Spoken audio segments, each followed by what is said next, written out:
Dr. Bondan Kanu Moyoso, M.Hum. Dipersilakan dengan segala hormat. Kita berikan tepuk tangan.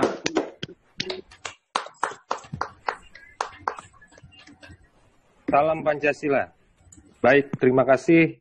Tadi sudah diperkenalkan saya oleh Dr. Anton Manurung. Dan memang materi saya siang ini berkaitan dengan masalah pembumian Pancasila dan generasi milenial. Nanti kita akan telusuri apa yang dimaksud dengan generasi milenial. Berikut adalah biodata singkat saya. Bisa dibaca. Jadi memang salah satu minat penelitian saya adalah tentang Pancasila. Mungkin tidak masuk di sini ya. Sebetulnya ada di bawahnya. Gitu. Iya. Baik, saya akan menyampaikan terlebih dahulu bagaimana sebetulnya proses kesejarahan Pancasila dasar negara.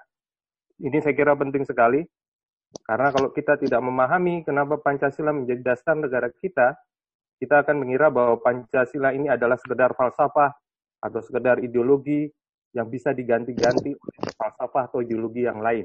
Nah, saya kira itu tadi adalah ancaman yang disampaikan di dalam bagian awal tadi oleh Dr. Anton Manurung. Jadi mari kita lihat, pertama-tama Pancasila itu dipidatokan oleh Soekarno pada tanggal 1 Juni 1945, sebagai dasar negara Indonesia merdeka yang akan didirikan. Jadi sebetulnya Pancasila itu lahir dari penggalian Insinyur Soekarno terhadap nilai-nilai yang ada di dalam bangsa Indonesia, yang kemudian diformulasikan di dalam sila-sila yang sedemikian rupa yang merepresentasikan kearifan bangsa Indonesia. Jadi Pancasila itu berasal dari bangsa Indonesia sendiri, bukan dari mana-mana.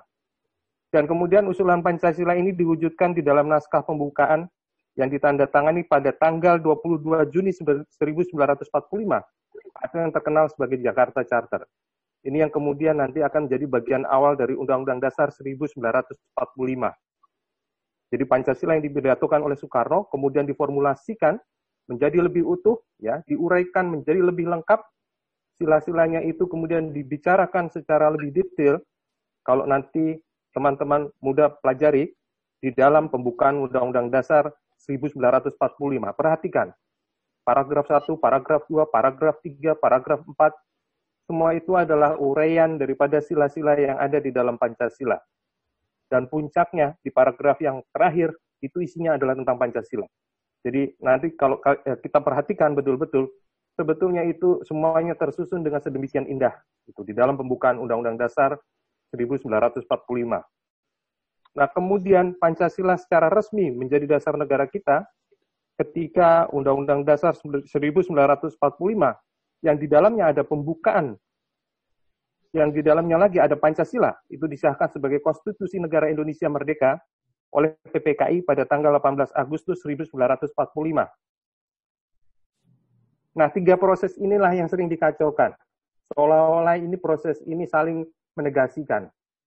Padahal jelas di dalam proses ini terlihat bahwa Pancasila itu lahir pada tanggal 1 Juni, bukan tanggal 22 Juni ataupun tanggal 18 Agustus. Ini adalah satu rangkaian proses. Kelahirannya jelas pada tanggal 1 Juni. Jadi ini yang ingin saya sampaikan dan perlu digarisbawahi supaya teman-teman nanti bisa memberikan semacam penjelasan ketika pada satu ketika mungkin ada orang yang mempertanyakan masalah ini, sehingga kita kemudian menjadi sedikit disorientasi, mengira bahwa Pancasila itu dilahirkan pada tanggal 22 Juni, atau ada yang mengatakan pada tanggal 18 Agustus. Padahal jelas dari proses kesejarahan Pancasila dasar negara terlihat bahwa Pancasila lahir pada tanggal 1 Juni 1945, bagaimana yang dipidatokan pertama kali oleh Soekarno. Itu yang pertama-tama harus kita pahami dengan baik. Selanjutnya,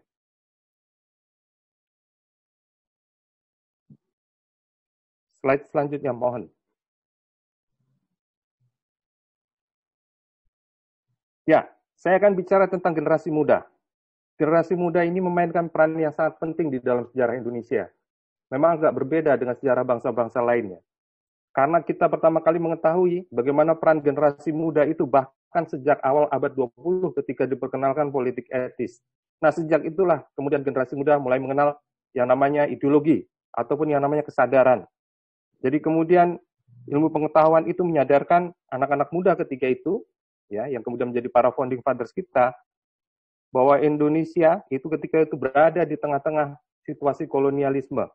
Dan ini terbentuk sebagai dampak dari dominasi bangsa Barat.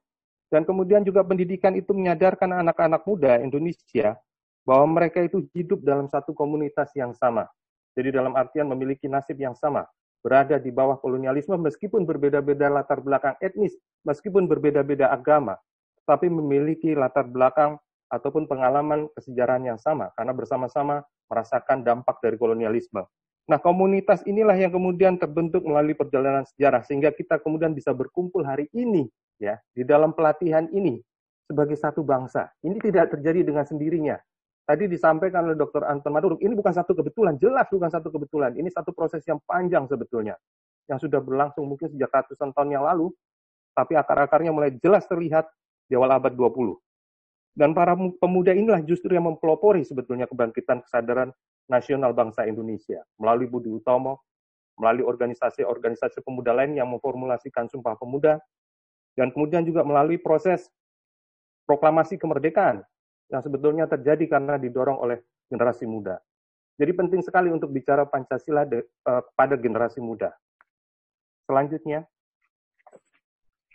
nah, saya ingin bicara siapa yang dimaksud dengan generasi milenial. Kenapa ini penting sekali? Nah, memasuki abad ke-21 muncul generasi baru dalam masyarakat Indonesia. Dan ini disebut sebagai generasi milenial. Kenapa disebut generasi milenial? Sosiolog Karl Mannheim itu mengatakan bahwa generasi milenial adalah mereka yang lahir setelah tahun 1981 sampai dengan tahun 2001. Jadi saya kira yang ada di sini ini hampir semuanya ini generasi milenial. Mungkin hanya instruktur dan mungkin para mentor yang bukan generasi milenial. Jadi itu karena itu kita penting sekali mendeskripsikan siapa mereka generasi milenial. Nah, munculnya sebutan milenial ini adalah karena mereka merupakan satu-satunya generasi yang saat ini ada, yang lahir di sekitar peralihan menuju milenium kedua. Maksudnya menuju ke abad ke-21 dan seterusnya. Dan generasi milenial ini memiliki karakter yang berpikir terbuka. Jadi teman-teman ini memiliki karakter seperti yang dideskripsikan berikut ini. Mudah beradaptasi, dapat mengerjakan berbagai hal atau multitasking, dan mudah bosan. Jadi karena itulah kemudian pelatihan ini dirancang untuk menyesuaikan dengan karakter generasi milenial. Selanjutnya.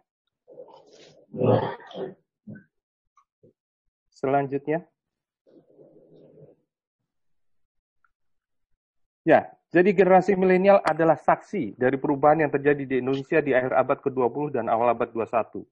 Sebagian di antaranya, mungkin di antara teman-teman ada yang pernah merasakan pemerintahan Orde Baru, di mana narasi sejarah itu didominasi oleh perspektif yang memberikan legitimasi terhadap berkuasanya rezim ini, sehingga bisa berkuasa sampai 32 tahun. Sementara yang lainnya, itu mungkin yang lahir setelah tahun 2000, itu turut menyaksikan ya, bagaimana reformasi itu mulai digulirkan di Indonesia.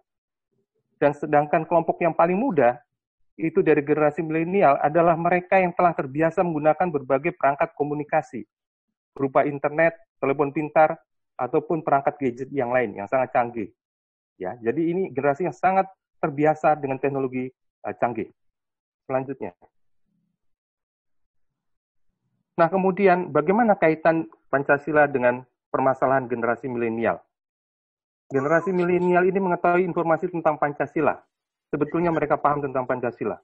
Dari pelajaran, dari sejarah, ya, pelajaran sejarah di sekolah, pemberitaan di surat kabar, juga dari televisi, dan terutama ini dari internet dan media sosial.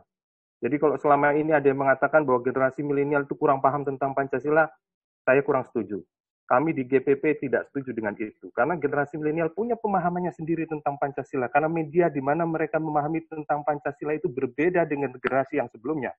Yang mungkin mendapatkan itu melalui indoktrinasi, melalui penataran. Tapi generasi milenial berbeda.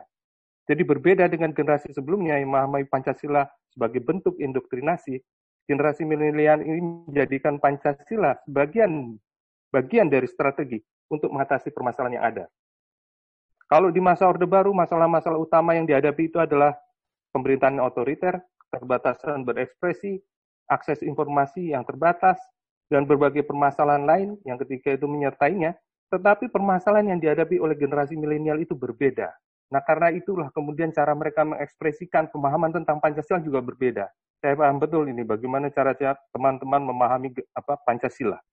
Karena masalah yang dihadapi itu adalah korupsi di berbagai sektor, kerusakan lingkungan, ya, pengangguran, kriminalitas, masalah pemukiman, dan yang sekarang yang terbaru masalah pandemi. Saya kira tantangannya memang berbeda. Jadi jawaban-jawabannya pun pastilah berbeda. Sehingga ekspresi Pancasila yang kemudian dikeluarkan itu pun berbeda. Nah, ini slide yang terakhir, bagaimana generasi muda membumikan Pancasila. Nah, tantangan yang paling nyata yang dihadapi oleh generasi muda saat ini adalah globalisasi atau menyatunya dunia. Kita paham betul ya, bahwa Pancasila ini mungkin adalah ideologi yang harus berhadapan, kalau kita bisa mengatakannya sebagai ideologi atau pemikiran, sebagai sebuah dasar negara, yang harus berhadapan dengan ideologi gempuran ideologi lain. Makanya tema kita hari ini adalah bagaimana cara mengatasi radikalisme dengan Pancasila. Jadi dengan demikian kita melihat bahwa dampak daripada globalisasi atau menyatunya dunia itu membawa kita kepada banyak masalah dan kemudian juga ancaman perpecahan di tengah bangsa kita. Jadi globalisasi, menyatunya dunia itu tidak hanya membawa dampak positif ya, integrasi ekonomi, komunikasi, teknologi, dan sebagainya, tetapi juga dampak negatif. Dan inilah yang harus diantisipasi, seperti konsumerisme, pandemi yang kita rasakan sekarang, kerusakan lingkungan, dan berbagai permasalahan yang lain, termasuk juga radikalisme dan ideologi transnasional yang lain, yang membahayakan keutuhan bangsa kita sebagai sebuah kesatuan. Nah, dalam kehidupan bermasyarakat, berbangsa, dan bernegara, generasi muda sebetulnya dapat menjadikan Pancasila ya sebagai habitus. Saya pakai konsep dari seorang filsuf Prancis yang namanya Pierre Bourdieu. Habitus itu adalah ide atau gagasan yang mempengaruhi cara berpikir dan bertindak untuk mengatasi kekerasan, intoleransi, dan radikalisme. Nah, saya kira pelatihan kita yang kita lakukan hari ini, salah satunya adalah sebetulnya membangun habitus ya, mengembangkan gagasan, dan kemudian mengatur cara berpikir kita dan bertindak. Karena ini sebetulnya adalah satu rangkaian dari penanaman nilai-nilai dan kemudian diikuti oleh bagaimana penerapan nilai-nilai itu. Dan bagaimana hasilnya. Jadi dengan demikian Pancasila tidak hanya berhenti sampai kepada tahap kognitif atau pengetahuan, tapi sampai kepada implementasinya, afektif, rasa empati kita terhadap kondisi bangsa kita, yang tadi seperti disampaikan di bagian awal daripada pelatihan ini. Nah, karakter generasi milenial yang multitasking itu menyebabkan generasi ini, menurut saya dan kami di Gerakan Pembumian Pancasila, itu telah melakukan berbagai tindakan konkret yang merupakan perwujudan dari pembumian Pancasila, seperti pemberdayaan masyarakat, pendidikan untuk kalangan bawah, dan juga membuka akses informasi dan komunikasi. Dan banyak lagi sebetulnya sudah dilakukan oleh kawan-kawan muda. Tapi selama ini itu semua belum dikenali sebagai sebetulnya pembumian Pancasila. Jadi menjadi tugas kita semua, kami di Gerakan Pembumian Pancasila, mungkin juga tim peneliti, dan teman-teman muda semua, untuk mensinergikan ini semua. Dan menjadikan satu langkah-langkah konkret, ya, apa yang sudah dilakukan selama ini, sebagai internalisasi, dan juga sebagai pengamalan daripada nilai-nilai Pancasila. Nah, saya kira itu yang bisa saya sampaikan secara singkat. Mudah-mudahan ini nanti bisa dikembangkan lebih jauh di dalam pelatihan ini dan di dalam proses pembelajaran selanjutnya. Terima kasih. Salam Pancasila. Salam Pancasila. Mungkin ada yang mau bertanya, tentunya menjadi menarik kalau bisa kita dialogkan. Mungkin silakan. Ada 1-2. Silakan. Kalau ada yang mau menanggapi, silakan. Ya, silakan teman-teman. Sebutkan nama dari universitas mana dan kelompok berapa. Akumulasi proaktivitas teman-teman itu menjadi nilai akumulatif yang nanti ada pemilihan untuk peserta terbaik dan kelompok terbaik. Bapak, saya ingin bertanya. Sebutkan nama. Sebutkan namanya. Nama saya Putri Lufianda dari Universitas Trisakti, kelompok 5. Bagaimana cara kita menanggapi dengan adanya seperti fundamental neolisme, radikalisme, biar kita nggak kayak yang tersebut. Seperti itu, Bapak. Bagaimana cara kita menanggapinya agar kita tidak menjadi radikalisme, neoliberalisme, dan fundamentalisme? Baik, akan coba saya respon. Saya kira selama ini generasi muda Indonesia atau generasi milenial itu sudah menunjukkan respon yang sangat positif ya. Dalam artian mereka bisa mentoleransi perbedaan. Saya tahu betul bahwa di sekitar kita itu marak sekali fenomena tentang radikalisme, intoleransi, dan berbagai hal tadi yang sebagai dampak dari globalisasi. Tapi saya melihat bahwa mayoritas daripada generasi muda atau generasi milenial atau teman-teman semua itu tetap kukuh dengan nilai-nilai Pancasila. Mungkin tidak pernah mengatakan secara konkret itu ya, bahwa itu adalah Pancasila. Tapi saya melihat ya, bahwa penghargaan kita kepada kebebasan berekspresi itu sedemikian rupa. Sehingga sampai hari ini, nyatanya ini dalam pelatihan ini teman-teman mayoritas ini yang berbeda-beda ini bisa berkumpul, bertemu. Ya, salah satu caranya ya seperti ini menurut saya. Jadi Pancasila bukan sekedar hanya diingat, dibaca, dan kemudian dipikirkan, ya, dan sekedar menjadi pengetahuan, tapi coba diimplementasikan, diasah lagi, disegarkan kembali. Ya, bagaimana caranya itu? Ya dengan melakukan kegiatan-kegiatan yang konkret, terlibat di dalam pelatihan, terlibat di dalam pengabdian masyarakat, terlibat di dalam aktivitas di kalangan anak muda. Itu semua adalah pembumian nilai-nilai Pancasila. Dan kalau ini kita lanjutkan, kita sinergi, nanti kita sepakat untuk melakukan program-program bersama. Tadi sudah ditawarkan oleh Dr. Antonius Manurung, bahwa setelah ini jangan berhenti sampai di sini. Kalau bisa kita melakukan program-program konkret untuk membumikan Pancasila, itulah cara yang paling-paling tepat ya, atau cara yang paling-paling jitu di dalam pelaksanaan nilai-nilai Pancasila. Saya kira seperti itu, Putri ya. Ya, baik Bapak, terima kasih. Ya. Baik. Masih ada lagi? Satu orang lagi? Dipersilakan. Saya ingin bertanya. Ya, silakan. Sebutkan namanya.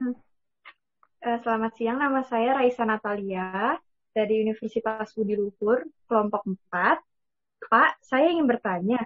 Tadi dijelaskan tentang hukum tabur tuai dalam cara membumikan Pancasila. Nah, apa ya Pak kira-kira korelasinya hukum tabur tuai itu dengan permasalahan generasi milenial di tengah bangsa kita ini? Relevansinya itu apa Pak dengan kita mengaplikasikan hukum tabur tuai itu? Terima kasih. Baik, silakan mungkin ini domain saya. Ya, silakan. Ya. Terima kasih Mbak Raisa. Ini sesuatu yang menarik. Hukum tabur tuai itu adalah alamiah, disebut alamiah. Pasti terjadi seperti itu. Ya, hukum alamiah adalah hukum fisika. Baik, pertama kita harus mulai dari pikiran dulu. Pikiran kita ini harus positif, ya. Jadi kalau ada orang-orang yang berpikiran negatif, seperti pada hari ini, pagi-pagi sudah memberikan pemberitaan hoax bahwa acara kita ini dibatalkan. Betul? Ada yang dapat seperti itu? Ada sebagian yang dapat? Tidak ada. Ada agen-agen di luar yang tidak setuju kita berkumpul. Karena ternyata keberadaan kita ini dianggap bisa mengganggu apa yang mereka sedang perjuangkan. Tetapi kita tetap berpikiran positif. Kita jangan sampai pecah satu dengan yang lain. Teman-teman mungkin tadi ada yang goyang. Atau mungkin sebagian ada yang tidak masuk karena sudah terkena penetrasi pikiran negatif itu. Lalu kita ucapkan seperti yang saya katakan. Terus menerus kita omong, kita bicara positif. Lalu kemudian menjadi kebiasaan. Jadi kalau ada yang tidak cocok dengan pikiran positif, itu otomatis dia terbuang.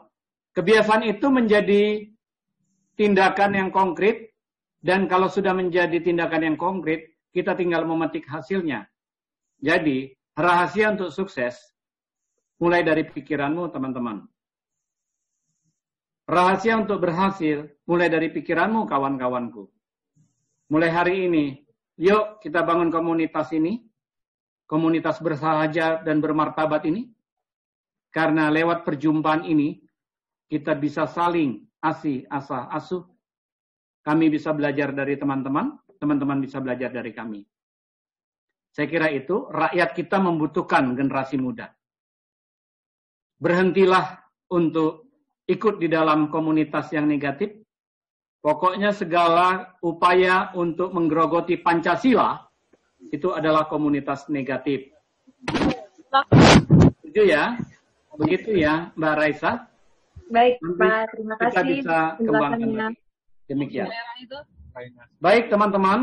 Pengen rasanya kita membangun dialog terus-menerus. Oleh karena itu, perjumpaan ini adalah perjumpaan awal yang membantu kita untuk berdialog terus-menerus.